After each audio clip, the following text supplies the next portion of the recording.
दिन बहुत ही ऐतिहासिक दिन है। 3 अंग्रेजी कानून जो 150 साल पुराने कानून थे वो खत्म हो गए और 3 नए कानून जो स्वतंत्र भारत में बने हैं, संसद में बने हैं, लंबी चर्चा के बाद बने हैं, वो आज से लागू हो गए। इसके एक नहीं अनेक फायदे हैं। पहला फायदा तो ये FIR दर्ज कराने के लिए थाने का चक्कर नहीं काटना है। आप घर बैठे बैठे ईमेल के जरिए FIR कर सकते हैं। और ऐसा नहीं कि केवल आप जहां रहते हैं उसी जिले में FIR कर सकते हैं। मान लीजिए आपके साथ बंगाल में कुछ गड़बड़ हो गया, आप वहां से डर के मारे चले आए, आप बंगाल में नहीं FIR कर पाए, तो आप दिल्ली आके FIR कर सकते हैं, आप हरियाणा जाके FIR कर सकते हैं, आप उत्तर प्रदेश पहुंच के भी FIR कर सकते हैं। तो कहने का मतलब एक तो ऑनलाइन FIR कर सकते हैं, दूसरा अपने जिले में कोई ज़रूरत नहीं, आप दूसरे राज्यों में भी जाके FIR कर सकते हैं। एक बहुत अच्छा ये हुआ है इसमें, अब पुलिस अनलिमिटेड टाइम नहीं लेगी जांच करने में। पुलिस को एक टाइम लिमिट के अंदर जांच करना पड़ेगा। और जांच करने में पहले क्या होता था, केवल पूछताछ होती थी, या तो जो कागज पे एविडेंस होता था उसी को माना जाता था। अब व्हाट्सएप की चैटिंग भी एविडेंस मानी जाएगी, ईमेल की चैटिंग भी एविडेंस मानी जाएगी, Telegram chatting, Instagram chatting, Facebook के मैसेज, सारे इलेक्ट्रॉनिक मैसेज भी अब एविडेंस माने जाएंगे। तो जांच करने में आसानी होगी और पुलिस को टाइम दे दिया कि 2 महीने के अंदर आपको जांच पूरी करनी है। पुलिस चार्जशीट फाइल करेगी, फिर कोर्ट उस पर सुनवाई करेगी। कोर्ट के लिए भी टाइम फिक्स कर दिया कि आपको टाइम लिमिट के अंदर ही चार्ज फ्रेम करना है। ऐसा नहीं कि एक बार पुलिस ने चार्जशीट फाइल कर दिया फिर 2 साल तक कोर्ट सुनवाई कर रही उसके बाद चार्ज फ्रेम करें, नहीं। पुलिस कोर्ट के भी चार्ज फ्रेम करने का टाइम फिक्स हो गया है, सुनवाई की टाइम भी फिक्स हो चुकी है। और सबसे अच्छी बात ये, मुकदमे की जब पूरी सुनवाई हो जाती है तो कई बार ऐसा देखा गया कि जज साहब 4 महीने 5 महीने बाद फैसला देते हैं, उसकी भी टाइम फिक्स हो गई है कि जिस दिन सुनवाई पूरी होगी 45 दिन के अंदर फैसला देना ही देना है। पहले टेररिज्म डिफाइन नहीं था, अब इसमें टेररिज्म भी डिफाइन हो गया। पहले भारत के जो बाहर लोग बैठ के अपराध करते थे उसके लिए इंडियन पिनल कोड में कोई प्रावधान नहीं था, भारतीय न्याय संहिता में उसका भी प्रावधान है। रेप और मर्डर गंभीर अपराध घोषित पहले भी था, लेकिन अब इसको इसी में शामिल कर लिया गया। पहले पॉक्सो में अलग से चल रहा था। दूसरा, रेप को बहुत क्लियर कट डिफाइन कर दिया गया है, गैंग रेप को क्लियर कट डिफाइन कर दिया गया है। अब इसमें कोई बच नहीं पाएगा। साइबर क्राइम को भी इंक्लूड कर लिया गया है। सबसे अच्छी बात यह है, जो झूठ बोल के, धोखा दे के, लालच दे के, अलग अलग पहचान छिपा के लोग शादी करते थे, विवाह करते थे, बहन बेटियों से बलात्कार करते थे झूठा वादा करके, उस पर भी गंभीर अपराध बन चुका है। तो अपने आप में एक ऐतिहासिक ये शुरुआत हो चुकी है। जस्टिस विद इन ईयर की तरफ हम बढ़ रहे हैं।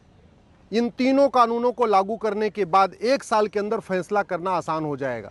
यानी डिस्ट्रिक्ट कोर्ट में भी फैसला 1 साल में हो सकता है, हाई कोर्ट में भी हो सकता है, सुप्रीम कोर्ट में भी हो सकता है। कुछ चीज़ें इसमें बाद में जोड़ने की ज़रूरत है। उदाहरण के लिए, झूठ बोलना अभी भी अपराध नहीं है।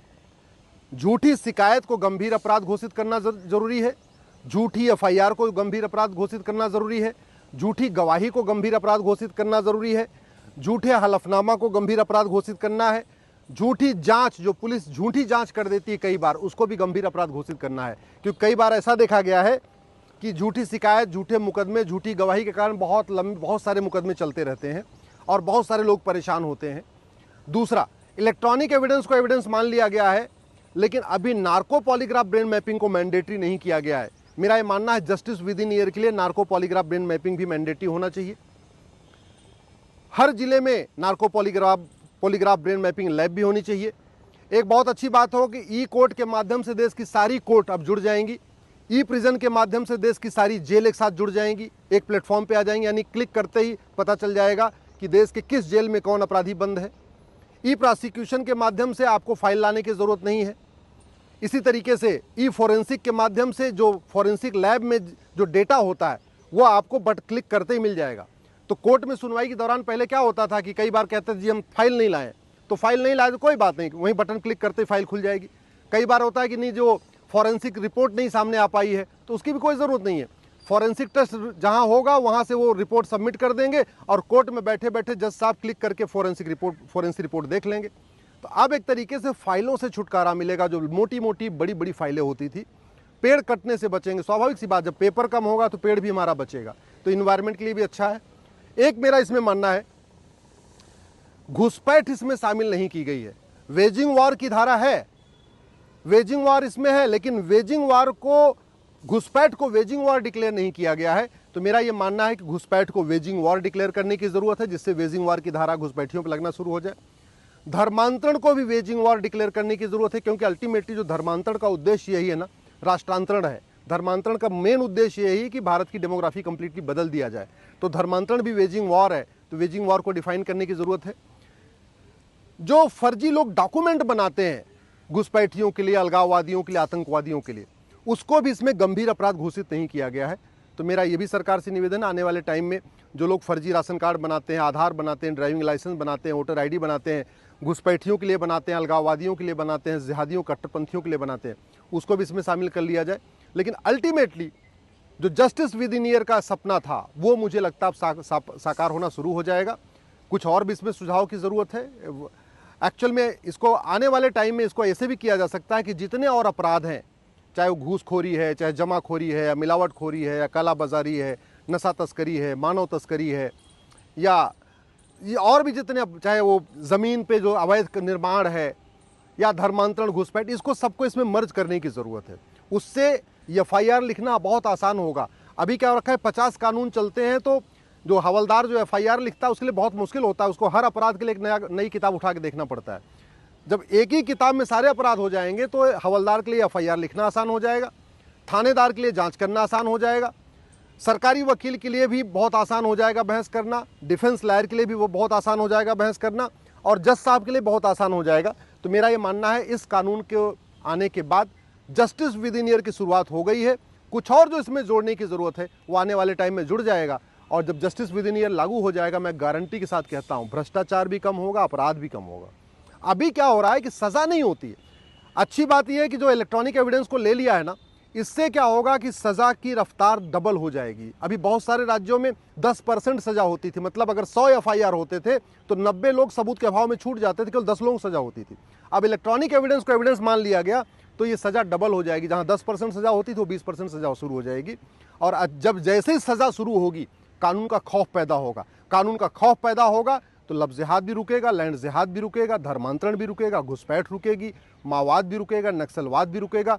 कानून का खौफ पैदा होगा तो ये नेता जो सफ़ेद पोश बतौलेबाजी करते हैं उस पर भी लगाम आएगी। कानून का खौफ पैदा होगा, हवाला रुकेगा, काला धन रुकेगा। हवाला काला धन रुकेगा तो बहुत सारे लोग अपने आप सब पॉलिटिक्स में आने से रुक जाएंगे। तो मैं इस पूरे 3 कानूनों का स्वागत करता हूँ। प्रधानमंत्री जी को धन्यवाद देता हूँ, आप 3 कानून आपने बनाया, और आग्रह करता हूँ आने वाले टाइम में इसमें और बदलाव करके।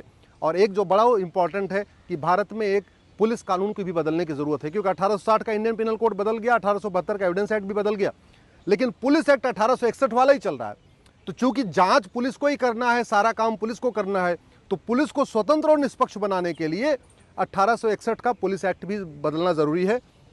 यूनिफॉर्म पुलिस कोड लागू हो जाएगा, यूनिफॉर्म एडमिनिस्ट्रेटिव कोड लागू हो जाएगा, यूनिफॉर्म जुडिशियल कोड लागू हो जाएगा, और police charter, citizen charter, judicial charter लागू हो जाएगा। तो बहुत जल्द ही देश में सभी मुकदमों का फैसला 1-1 साल में होगा। यानी डिस्ट्रिक्ट कोर्ट में मुकदमे का फैसला 1 साल में होगा, हाई कोर्ट में भी 1 साल में होगा, सुप्रीम कोर्ट में भी 1 साल में होगा। कहने का मतलब कोई भी अपराधी होगा उसको 3 साल के अंदर उसकी अंतिम सुनवाई हो जाएगी, और 3 साल के अंदर उसको सज़ा मिलना तय हो जाएगा।